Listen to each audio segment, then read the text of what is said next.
সেই স্বপ্ন দেখতেন গ্রামেরই এক ধর্মপ্রাণ মানুষ আলহাজ মাওলানা আলী আহমদ। মাওলানা সাহেব ছিলেন সাদা মনের মানুষ। জীবনের অধিকাংশ সময় তিনি কাটিয়েছেন মানুষকে আল্লাহর পথে আহ্বান করে। কিন্তু তার মনে একটি অতৃপ্তি ছিল, নিজের জন্মভূমিতে একটি স্থায়ী মসজিদ নির্মাণ করা। তিনি প্রায়ই ভাবতেন, এই ছোট্ট পাড়ার মানুষজনেরা একটু শান্তি ও প্রশান্তির সাথে যেখানে নামাজ আদায় করবে, এমন একটি আলোর ঘর বা বায়েতুন নূর প্রতিষ্ঠা করা প্রয়োজন। সময়টা ছিল কঠিন। মসজিদ তৈরির জন্য জমি কেনা বা নির্মাণ সামগ্রীর খরচ জোগানো সহজ ছিল না। দিনের পর দিন তিনি মানুষের দ্বারে দ্বারে ঘুরেছেন, নিজের জমানোর শেষ সম্বলটুকুও ঢেলে দিয়েছেন এই মহৎ কাজে। প্রথমে গ্রামের মানুষজন সংশয় ছিল, ছোট্ট একটা পাড়ায় এত বড় স্বপ্ন কি পূরণ হবে? কিন্তু মাওলানা সাহেবের চোখে ছিল এক অদম্য বিশ্বাস। তিনি জানতেন, ইবাদতের ঘর আল্লাহ নিজেই তৈরি করান, তিনি কেবল মাধ্যম মাত্র।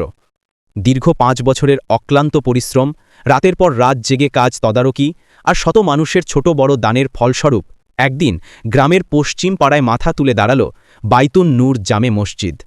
ইট, বালি আর সিমেন্টের গাঁথনিতে তৈরি হল ইবাদতের এই নতুন আশ্রয়।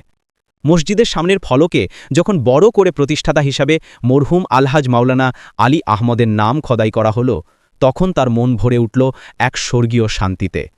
মসজিদ উদ্বোধনের দিনটি ছিল এক উৎসবের দিন। সেদিন যেন পুরো বাতাখালী দক্ষিণের আকাশ বাতাস মুখরিত হয়েছিল আল্লাহু আকবার ধ্বনিতে। মাওলানা সাহেব তার জীবনের শ্রেষ্ঠ জুমার নামাজটি পড়লেন এই নতুন মসজিদে। তার চোখ দিয়ে গড়িয়ে পড়ছিল আনন্দের অশ্রু। তিনি দেখলেন তার স্বপ্ন সাকার হয়েছে, তার আলোর মিনার দাঁড়িয়ে গেছে গ্রামের বুকে। তবে এই গল্পের শেষ এখানেই নয়। মাওলানা আলী আহমদ একদিন আল্লাহর ডাকে সাড়া দিয়ে চলে গেলেন পরপারে। মরহুম আলহাজ মাওলানা আলী আহমদ কিন্তু তিনি রেখে গেলেন তার সবচেয়ে বড় উত্তরাধিকার, এই বাইতুন নূর জামে মসজিদ। ভিডিওর দৃশ্য, এই গল্পের এই অংশটি সম্ভবত আপনার ভিডিওতে ধরা পড়েছে। ভিডিওতে যখন ক্যামেরাটি মসজিদের বহিরাংশে ঘুরে আসে, তখন আমরা দেখতে পাই মসজিদটি আজও গ্রামের প্রাণকেন্দ্রে দাঁড়িয়ে আছে।